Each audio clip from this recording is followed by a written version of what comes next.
10 in this joint, man. All the way here. Memphis 10. Memphis 10 in this Dirty joint, Dime. man. You already know what's up. Yeah, Uncle Neely in the house. Let's go pregame show from New Orleans, all the way from New Orleans. Yay!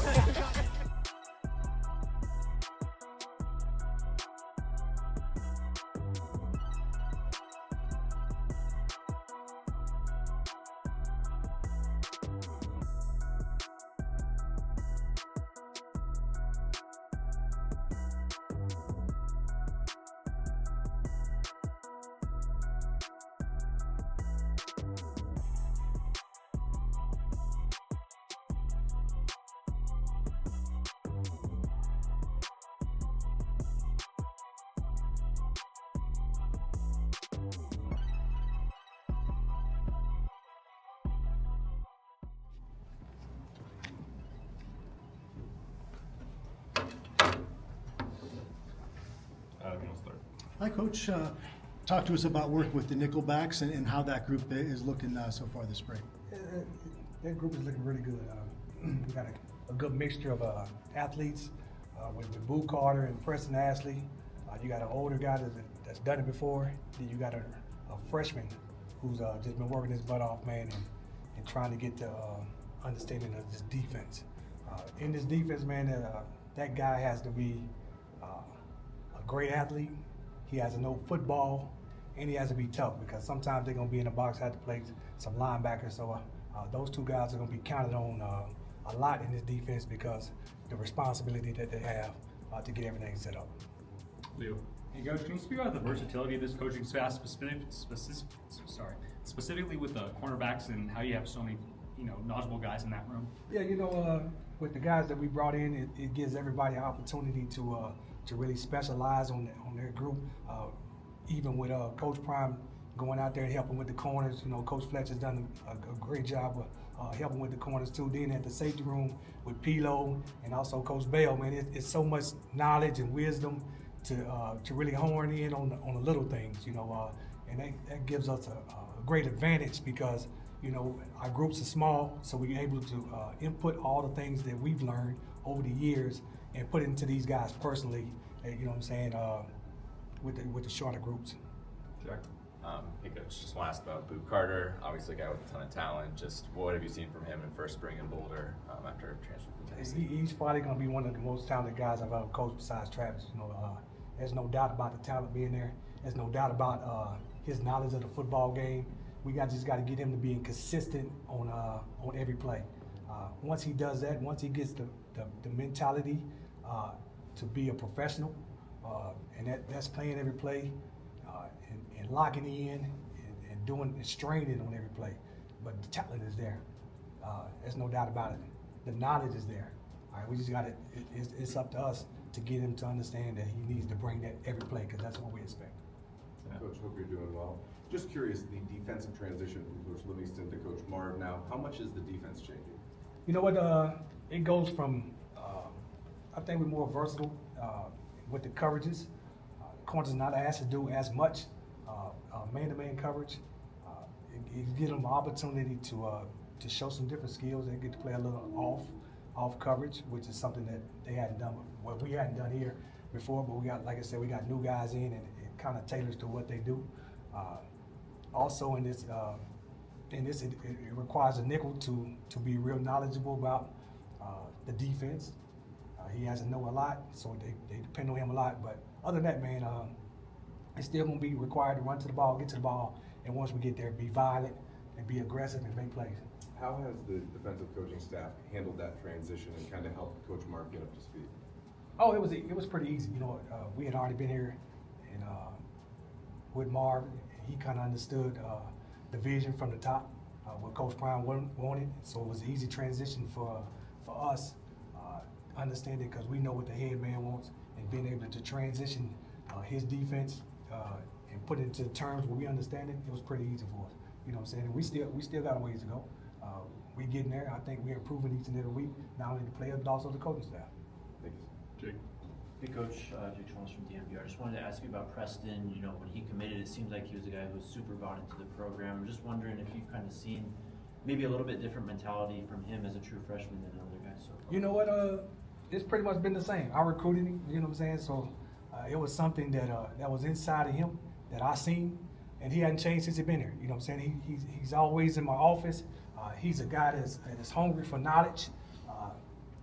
You know, the things that he's done on the field and what he brings to the table, man, is just energy all the time. You know, he has that energy, he has that juice that we're looking for. He has that passion that we're looking for. He's just young. You know what I'm saying? He has a long way to go as far as understanding the ins and outs of what we expect from him on the football field and what the defense expect from him. But he's going to get there. You know, he's definitely not there yet, but he's making plays and he's hustling, and that's what we're looking for. Brett. Hey, Coach, I want to ask you another question on Boo. When he comes in, he obviously had some trouble at Tennessee. With a guy like that, do you kind of sit down with him and find out a little bit more, like, what could we do to make this a better environment for you? Yeah, that was the first thing when he came to my office. What can I do to help you? You know what I'm saying? Because we on this journey together, right? I want you to accomplish your dreams, your goals, right? I'm here to help you, but I can't help you if you don't let me help you. So you get, you know, and he's buying in. You know, he's each and every day he's coming up and he's been able to talk a little bit more. A lot of y'all don't. It's a lot of stuff that goes on the outside that we don't understand, right? These kids go through a lot, and they got to have a soft place to come in and be able to talk in order for us to break down those things in order to get him going in the right direction. And I think, you know, he's opening up. And once he does that, we can kind of get to the issues. But he's doing a good job, and he's been on, you know, he's been going the way we need him to go. Scott? Coach, what's kind of your style with situations like that? Like, is it more tough love? Is it kind of the opposite of that, or does it really just kind of all depend on the person, the player, as you get to know him? It really depends on the person. I'm saying that's what it really depends on. But with him and with most guys, they gonna get the tough love, but they also get, you can be tough on them once they understand that you care about them. Right, so that'd be the first thing they gotta feel that you care about them. Then they can, you know what I'm saying, they can hear what you really want them to hear. Now, right now, if they don't think you care about them, it's gonna go in one ear and go out the other. And they just gonna continue to do what they do. I think we do a good job as a coaching staff here of really addressing those issues, man, and being able to show that we care about them no matter what. You know what I'm saying? Like I tell the guys in my room, I made the mistakes. All right, so I'm here to lessen that learning curve that you're gonna have at that next level. So, you know what I'm saying? So if you take this opportunity and listen to what I'm trying to tell you, it's gonna be easy on you as you go forward. So I think, you know, a lot of these guys are trying to get to places that most of our coaching staff have been through, but if they just listen, you know what I'm saying, and understand that this right there to help you achieve your goal, I think it'll be a great deal for them. And then you mentioned earlier, you think Boo could go down as one of the most talented guys you coach aside from Travis, just from a pure football perspective. Like, what makes you say that about, like, from the skill set and whatnot? Just the things that he does on the football field. Some of the things, some of the movements that he makes, some of the plays that he makes, and just his knowledge of understanding himself. He knows exactly what his strengths are. He knows what his weaknesses are. So he understands how to play to his strengths, and he knows how to overplay, you know, for the things that he's weak at. You know what I'm saying? When you know that, and it makes you a better football player.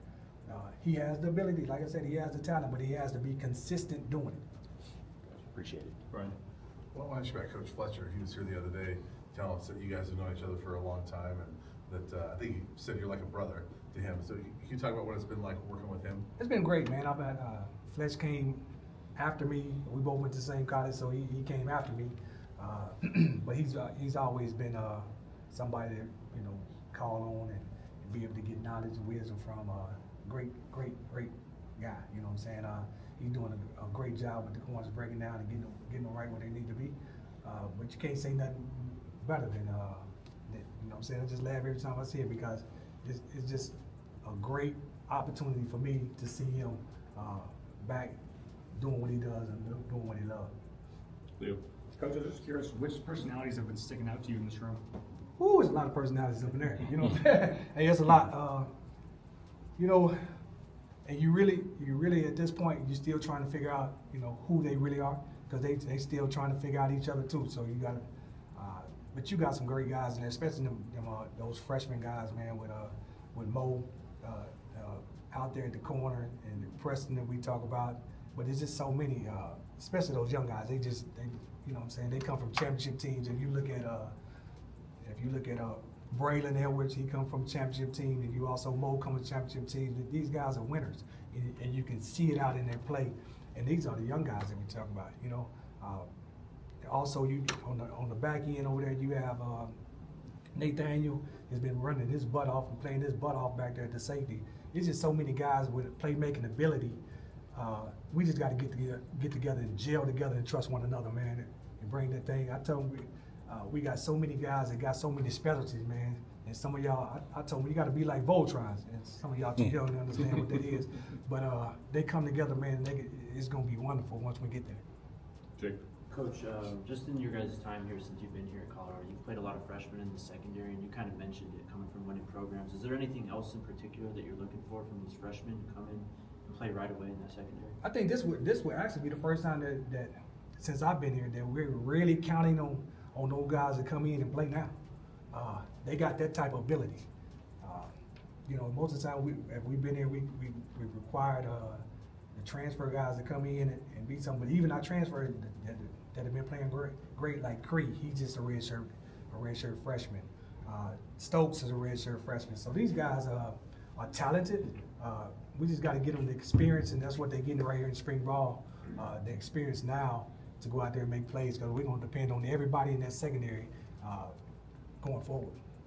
Last one, Matt. Go ahead. You know, Coach, there was a lot made about, obviously, Coach Prime getting to be with his sons for a couple of years, but you've gotten to be with your sons for a couple of years. How has that experience been for you, just as a father? It's been great, you know what I'm saying, just seeing them mature on the football field and off, being able to touch them every day, as far as, you know what I'm saying, give them a little heads up and, you know what I'm saying, some little pointers each and every day. Cole being in my room is a little different. He has to hear it all the time. It's just because I coach him, and I'm probably coaching him a little bit harder than he wants to. But it's been a blessing, man. It's been a blessing to have him here and to see him really working hard and really, you know, going after their goals. All right, thanks, Coach. Thanks. Y'all have a good one. Appreciate you too.